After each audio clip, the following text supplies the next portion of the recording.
ವೀಕ್ಷಕರೇ ಮಾತನಾಡ್ತಾ ಇದ್ವಿ 1971ರ ಯುದ್ಧದ ಬಗ್ಗೆ. ಶಿವಲಿಂಗಯ್ಯ ಸರ್ ನೋಡಿ, 71ರ ಯುದ್ಧದ ಬಗ್ಗೆ ಮಾತನಾಡ್ತಾ ಇದ್ವಿ. ಮುಖ್ಯವಾಗಿ 71ರಲ್ಲಿ ಯುದ್ಧ ಆದಂತಹ ಸಂದರ್ಭದಲ್ಲಿ ಭಾರತದ ಸ್ಥಿತಿಗತಿ ಮತ್ತು ಸಾಮರ್ಥ್ಯ ಹೇಗಿತ್ತು, ಸೇನೆಯ ಸಾಮರ್ಥ್ಯ ಈಗ ಹೇಗಿದೆ, ಇದೊಂದು ಪ್ರಶ್ನೆ. ಇದ್ರ ಜೊತೆಗೆ ಒಂದಿಷ್ಟು ಸಾಮ್ಯತೆಗಳು ಕಾಣಿಸ್ತಾ ಇದೆಯಾ ಆ ಯುದ್ಧಕ್ಕೂ ಈ ಯುದ್ಧಕ್ಕೂ, ಈಗ ಶುರುವಾಗ್ತಾ ಇರುವಂಥ ಈ ದಾಳಿಗೆ? ಮೂಲಭೂತವಾಗಿ 71ವರೆಗೂ ಯಾವುದೇ ರೀತಿಯ ಉಗ್ರರ ತೊಂದರೆ ಭಾರತಕ್ಕಿರಲಿಲ್ಲ. Okay, first point. ಏನು ಈ ಉಗ್ರದ್ದು ಶುರುವಾಗಿದ್ದೆ 72-73 ಮೇಲೆ. ಏನಕ್ಕೆ ಶುರುವಾಯಿತು?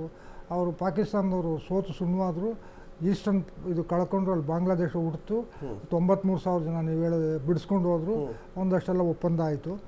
ಆಮೇಲೆ ಬಿಟ್ಟು ಪಾಕಿಸ್ತಾನಕ್ಕೆ ಹೋಗಿ ಏನು ಹೇಳ್ದ, ಅವನು ಪಾಲಿಸಿ ಹೇಳ್ದ, ಅವ್ರಿಗೆ ಗೊತ್ತು ಭಾರತದ ಮೇಲೆ ಯುದ್ಧ ಮಾಡಿ ನಾವು ಈಗೇನು ಮಾಡೋಕ್ಕಾಗಲ್ಲ. 1000 ಕಟ್ ಪಾಲಿಸಿ ಅಂದರೆ 1000 ಚುಚ್ಚಿ 1000 ಬಾರಿ.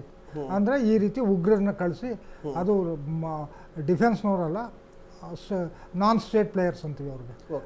ಸರ್ಕಾರಕ್ಕೂ ಅವ್ರಿಗೇನಿಲ್ಲ, ಅವರೆಲ್ಲ ಮಾಮೂಲಿ ಜನ. ಅವ್ರಿಗೆ ದುಡ್ಡು ಕೊಟ್ಟು ಪ್ರೇರಣೆ ಮಾಡಿ, ಅವ್ರಿಗೆ ಬ್ರೈನ್ ವಾಶ್ ಮಾಡಿ, ನೀನು ಸತ್ತೋಗ್ಬಿಟ್ರೆ ನೀನು ಜನ್ನತ್ಗೆ ಹೋಗ್ತೀಯಾ, 72 ಜನ ಕನ್ಯಾ ಮೃತದೇಹ ಸುಗಂಧ ಭರಿತವಾಗಿರುತ್ತೆ, 74 ಯಕ್ಷಿಣಿ ಬಂದು ನಿಮ್ಮನ್ನು ಕರ್ಕೊಂಡು ಹೋಗ್ತಾರೆ, ಮೇಲೆ ಸುರಪಾನ ಸಿಗುತ್ತೆ ಅಂತ ಈ ರೀತಿಯಾಗಿ ಮಾಡ್ತಿದ್ದಾರೆ. ಬರ್ತೀನಿ ಸರ್, ಕಂಪ್ಲೀಟ್ ಮಾಡಿ, ಅಲ್ಲಿ ಬರ್ತೀನಿ. ಅದು ಶುರುವಾಗಿದ್ದು ಆಮೇಲೆ ನಾವು ನಾನು 71 ನಾವೆಲ್ಲ ಆಗ ಹುಡುಗರು 71 ಅಂದ್ರೆ 17 ಏರ್ಫೋರ್ಸ್ ಸೇರಿದ್ವಿ ನಾವು. ಪಾರ್ಲಿಮೆಂಟು ಡೆಲ್ಲಿ ಒಳಗೆ ಎಲ್ಲ ಕಡೆ ಹೋಗ್ತಿದ್ವಿ. ಅದೇ ಆಮೇಲೆ ಉಗ್ರದ್ದು ಶುರುವಾಯಿತು. ಆಮೇಲೆ ಏನೇನೋ ಪ್ರಾಬ್ಲಮ್ ಬಂತು, ಆ ಯುದ್ಧಕ್ಕೆ ಭಾರತ ಏನು ಹೋಗ್ತೂ ಇರಲಿಲ್ಲ, ಏನಿಲ್ಲ. ಅವ್ರಿಗೇನಾಯಿತು, ಏನು ಈಸ್ಟ್ ಪಾಕಿಸ್ತಾನ, ಈಗ ಬಾಂಗ್ಲಾದೇಶ ಆಗಿದೆ, ಅಲ್ಲಿ ಜಾಸ್ತಿ ಎಕನಾಮಿಕಲಿ ಅವರು ಸ್ಟ್ರಾಂಗು. ಅವರು ಮುಸ್ಲಿಮರಾದ್ರೂ ಪೂರ್ತಿ ಬಾಂಗ್ಲಾ ಭಾಷೆ ಮಾತಾಡೋರು, ಬಂಗಾಲಿಗಳು. ಇವರು ವೆಸ್ಟರ್ನ್ ಸೈಡ್ನಲ್ಲಿ ಇವ್ರ ಭಾಷೆಗಳು 4-5 ಇದೆ. ಅಲ್ಲಿ ಉರ್ದು ಕಂಪಲ್ಸರಿ ಮಾಡವ್ರೆ, ಉರ್ದು ಬರೀ 8%. ಇನ್ನು ಪಂಜಾಬಿ ಇದೆ, ಸಿಂಧಿ ಇದೆ, ಗುಜರಾತಿ ಇದೆ, ಬಲೂಚಿ ಇದೆ, ಪುಶ್ತು ಇದೆ, ಇನ್ನೂ 1-2 ಭಾಷೆಗಳು. ಇವು ಮೇಯ್ನ್, ಇವು 6 ಭಾಷೆ. ಆದರೆ ಉರ್ದುನ ನ್ಯಾಷನಲ್ ಲ್ಯಾಂಗ್ವೇಜ್, ಉರ್ದು ಶಿಕ್ಷಣ ಸಂಸ್ಥೆಗಳು ಉರ್ದು ಇದೆ. ಸೊ ಅವ್ರಿಗೂ ಎಕನಾಮಿಕ್ ಇದು. ಬಟ್ ಅವರು ಅಲ್ಲಿಂದ ಇಲ್ಲಿಗೆ ಬರ್ಬೇಕಾದ್ರೆ ಪೂರ್ತಿ ನಮ್ಮ ದೇಶನ ಕ್ರಾಸ್ ಮಾಡಿ ಬರ್ಬೇಕಾದ್ರೆ ಇಲ್ಲಿ ಮುಜಿಬುರ್ ರೆಹಮಾನ್ ನಾಯಕತ್ವದಲ್ಲಿ ದಂಗೆ ಇದ್ದು. ದಂಗೆ ಹೇಳೋಕ್ಕೆ ಮುಖ್ಯ ಕಾರಣ ಆಯಿತು, ಅವ್ರು ಪಾರ್ಲಿಮೆಂಟ್ಗೆ ಎಲೆಕ್ಷನ್ ನಡೀತು.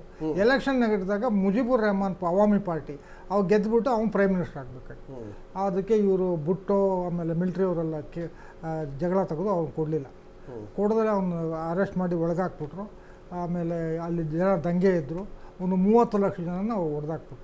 ಸೊ ಆ ಸಮಯದಲ್ಲಿ ಅಲ್ಲಿಂದ ನಿರಾಶ್ರಿತರು ಲಕ್ಷದಲ್ಲಿ ಭಾರತಕ್ಕೆ ನುಗ್ಗಿ ಬಂದ್ಬಿಟ್ರು. ಅವ್ರಿಗೆ ನಾವು ಊಟ ಅವ್ರು ನೋಡ್ಕೋಬೇಕಲ್ಲ, ಅಷ್ಟು ನಿರಾಶ್ರಿತರು. ಆವಾಗ ನಾವು ಅನಿವಾರ್ಯವಾಗಿ ಯುದ್ಧಕ್ಕೆ ಇಳಿಬೇಕಾಯ್ತು. ಅದು ಅವರು ಜುಲೈಯಲ್ಲೇ ಪ್ರಾರಂಭ ಆಯಿತು. ಇಂದಿರಾ ಗಾಂಧಿಯವರು ಆಗ ಇದ್ದ ಆರ್ಮಿ ಜನರಲ್ ಮಣೇಕ್ ಶಾ ಅವ್ರಿಗೆ ಇಲ್ಲ, ನಾನು ಡಿಸೆಂಬರ್ವರೆಗೂ ರೆಡಿ ಇಲ್ಲ. ಏನಕ್ಕೆ ಕೇಳಿದ್ರು? ಆವಾಗ ಇವಾಗ ನೀವೇನು ಕೇಳಿದ್ರು, ಆಗಿನ ಪರಿಸ್ಥಿತಿಗೆ ಆಗ ನಮ್ಮ ರಕ್ಷಣಾ ಇದು ತುಂಬ ಇಷ್ಟೊಂದು ಸ್ಟ್ರಾಂಗ್ ಆಗಿ ತುಂಬ ದುರ್ಬಲವಾಗಿತ್ತು. ಆಗ ಏನಕ್ಕೆ ಹಂಗೆ ಹೇಳಿದ್ರು, ಆಗ ಪಾಕಿಸ್ತಾನದಿಂದ ಅಮೆರಿಕ ಇತ್ತು ಪೂರ್ತಿ ಯುದ್ಧ, ಅವ್ರಿಗೆಲ್ಲ ಸಾಮಗ್ರಿ. ಇಂಗ್ಲೆಂಡ್ ಇತ್ತು, ಚೈನಾ ಇತ್ತು.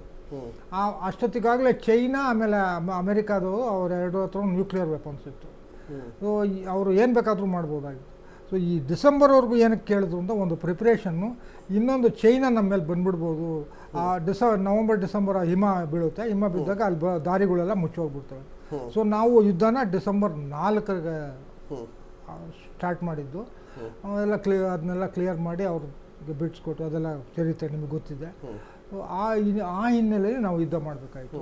ಅದಕ್ಕೆ ಮುಂಚೆ ಯಾವುದೇ ಮುಸ್ಲಿಂ ಭಯೋತ್ಪಾದನೆ ಒಂದು ಸ್ವಲ್ಪನೂ ಇರಲ್ಲ. ಒಂದು ನನ್ನ ಅನುಭವದಿಂದ, ಇನ್ನೊಂದು ಥಿಯರಾಟಿಕಲಿ. ಅದಾದಮೇಲೆ ಪ್ರಾರಂಭ ಆಗಿದ್ದು ಈ ಉಗ್ರ ನಮಗೆ ಭಯೋತ್ಪಾದಕರು ಯಾರು, ಉಗ್ರವಾದಿಗಳು ಯಾರು ಅಂತ ನಮಗೆ ಒಂದು ಕಾನ್ಸೆಪ್ಟೇ ಇರಲಿಲ್ಲ. ಈಗೇನು 9 ಶಿಬಿರಗಳ ಮೇಲೆ ದಾಳಿ ಮಾಡೋದು, ಅದರಲ್ಲಿ ಒಂದು 60 ಜನ ಆತ್ಮಾಹುತಿ. ಅದಕ್ಕೆ ಇನ್ನು ಅರೇಬಿಕ್ ಅದು ಪರ್ಷಿಯನ್ ಪಿದಾಹೀನ್ ಅಂತ, ಅಂದರೆ ನಾವು ಹೋಗಿ ಸಮರ್ಪಿಸ್ಕೊಂಡ್ಬಿಡೋದು. ಇಲ್ಲ ಬಾಂಬ್ ಕಟ್ಕೊಂಡು ಅಥವಾ ಬೇರೆ ಆಪರೇಷನಲ್ಲಿ ನುಗ್ಗಿಬಿಡೋದು. ಆ ಫಿದಾಯಿನ್ ಆಗೋಕ್ಕೆ ಒಂದು 60 ಜನ ಟ್ರೈನಿಂಗ್ ಕೊಟ್ಟರು. ಇನ್ನು ಮಾಮೂಲಿ ಉಗ್ರರು ಒಂದು ಕಡೆ, ಫಿದಾಯಿನ್ ಒಂದು ಕಡೆ, ಅಲ್ಲಿ ಟ್ರೈನಿಂಗ್ ಕೊಡ್ತಾಯಿದ್ರು. ಈಗ ಅಷ್ಟು ಆ ಮಟ್ಟಕ್ಕೆ ಟೆರರಿಸಮ್ ಹುಟ್ಟಿದೆ. ಟೆರರಿಸಮ್ ಬೆಳಕ್ಕೆ ಇನ್ನು ಅಮೆರಿಕ ಕೂಡ ಕಾರಣ. ಏನಕ್ಕೆ ಹೆಂಗೆ ಕಾರಣ ಅಂದರೆ 1979 ರಷ್ಯಾ ಆಫ್ಘಾನಿಸ್ತಾನ ವಶಪಡಿಸ್ಕೊಂಡು ಅವ್ರದ್ದೇ ಒಬ್ಬ ಪ್ರೈಮ್ ಮಿನಿಸ್ಟರ್ನ ಮಾಡಿದ್ರು. ಆಗ ಅಮೆರಿಕ ಏನು ಮಾಡ್ತು, ಪಾಕಿಸ್ತಾನನ ನೆಲೆ ಮಾಡಿಕೊಂಡು ಇವನ್ನ ಒಸಾಮಾ ಬಿನ್ ಲಾಡನನ್ನು ಆಫ್ಘಾನಿಸ್ತಾನ ತಂದಿದ್ದೆ ಅವರು. ಅಲ್ಲಿದ್ದ ಎಲ್ಲ ರೀತಿ ಉಗ್ರವಾದಿಗಳಿಗೆ ಇವರು ದುಡ್ಡು, ಆರ್ಮ್ಸ್ ಆ್ಯಂಡ್ ಆಮ್ಯುನಿಷನ್ ಎಲ್ಲ ಸಪ್ಲೈ ಮಾಡಿದ್ರು, ಅವ್ರನ್ನ ಅಲ್ಲಿಂದ ತೆಗಿಯೋರು. ಮೊನ್ನೆ ಪಾಕಿಸ್ತಾನಿ ರಕ್ಷಣಾ ಸಚಿವರು ಹೇಳಿದ್ರು, ಹೌದು ನಾವು ಅಮೆರಿಕಗೋಸ್ಕರ 3 ದಶಕದಿಂದ ಉಗ್ರವಾದವನ್ನ ಸಾಕ್ತಾ ಇದೀವಿ, ಬೆಳೆಸ್ತಾ ಇದೀವಿ ಅಂತ ಅವರೇ ಒಪ್ಕೊಂಡ್ರು. ಅದು ಆ ಉಗ್ರವಾದದ ಬೆಳವಣಿಗೆ ನಮ್ಗೆ ಇವತ್ತು ಇಷ್ಟೊಂದು ತೊಂದರೆ ಕೊಡ್ತಾರೆ. ಇದು ಪ್ಯೂರ್ಲಿ ಅಮೆರಿಕನ್ ಬೇಬಿ. ಅವರು ಅಮೆರಿಕದವರು 2ನೇ ಮಹಾಯುದ್ಧದಲ್ಲಿ ಆದಮೇಲೆ 2ನೇ ಮಹಾಯುದ್ಧ ಭಾಗವಹಿಸಿರಲಿ, ಅವರು ಎಲ್ಲ ಏಷ್ಯಾದಲ್ಲಿ ಬಂದು ಏನಕ್ಕೆ ಯುದ್ಧ ಮಾಡಿದ್ರು? ಸೌತ್ ಕೊರಿಯಾದಲ್ಲಿ ಮಾಡಿದ್ರು 1954, ಅದಾದಮೇಲೆ ವಿಯೆಟ್ನಾಂ, ಅದಾದಮೇಲೆ ಇರಾಕ್ ಮೇಲೆ 2 ಸಾರಿ, ಅದಾದಮೇಲೆ ಆಫ್ಘಾನಿಸ್ತಾನ್. ಇದೆಲ್ಲ ಅವ್ರಿಗೆ ಏನಕ್ಕೆ ಬೇಕಾಗಿತ್ತು? ಇಲ್ಲಿ ಅವರಿರೋದು ನಾರ್ತ್ ಅಮೆರಿಕಾದಲ್ಲಿ, ಇಲ್ಲಿಂದ 12,000 ಕಿಲೋಮೀಟರ್ ದೂರ. ಅಲ್ಲಿಂದ ಇಲ್ಲಿಗೆ ಬಂದು ಅವ್ರೇನು ಯುದ್ಧ ಮಾಡೋದು? ಈಗ ಬರ್ಮಾ ಕಡೆ, ಮೈಮ್ನಾರ್ ಕಡೆ, ಏನಕ್ಕೆ ಅಂದರೆ ಅಲ್ಲಿ ಇಂಟರ್ನಲ್ ಡೆಮೋಕ್ರಸಿ ಇಲ್ವ ಅಂತ. ಇಲ್ಲದೇ ಇದ್ರೆ ಅವ್ರ ಪಾಡಿಗೆ ಅವ್ರು ಇರ್ತಾರೆ ಬಿಡಿ. ಈಗ ಬಾಂಗ್ಲಾದೇಶದಲ್ಲಿ ಅವರು ಬುಡಮೇಲಕ್ಕೆ ಇದು ಮಾಡೋರು, ಅಲ್ಲಿದ್ದು ಶೇಖ್ ಹಸೀನಾನ ಪದಚ್ಯುತಿಗೊಳಿಸಿದ್ದು ಅಮೇರಿಕಾ, ಆಮೇಲೆ ISI ಸಹಾಯದಿಂದ. ಪಾಕಿಸ್ತಾನದ ISI ಅಮೇರಿಕಾ ಸೇರಿಕೊಂಡು ಅದು ಮಾಡಿರೋದು ಇಲ್ಲಿ. ಸೊ ಅಮೇರಿಕಾನೇ ಒಂದು ಇಂಡೈರೆಕ್ಟಾಗಿ ಇದಕ್ಕೆಲ್ಲ ಕಾರಣ. ಉಕ್ರೇನು ರಷ್ಯಾ ಯುದ್ಧಕ್ಕೂ ಅವರೇನೆ. ಟ್ರಂಪ್ ಅಲ್ಲ, ಬೈಡನ್ನು ಇವನಿಗೆ ಯಾರಿಗೆ ಉಕ್ರೇನ್ಗೆ ನ್ಯಾಟೋ ಗುಂಪಿಗೆ ಸೇರಿಸ್ಕೊಳ್ಳೋಕೆ ಹೋದ್ರು. ಅದು ರಷ್ಯಾಕ್ಕೆ ತುಂಬ ಇರ್ಸು ಮುರ್ಸಾಯಿತು. ಅದಕ್ಕೆ ರಷ್ಯಾದವರು ಅಟ್ಯಾಕ್ ಮಾಡಿ. ಓಕೆ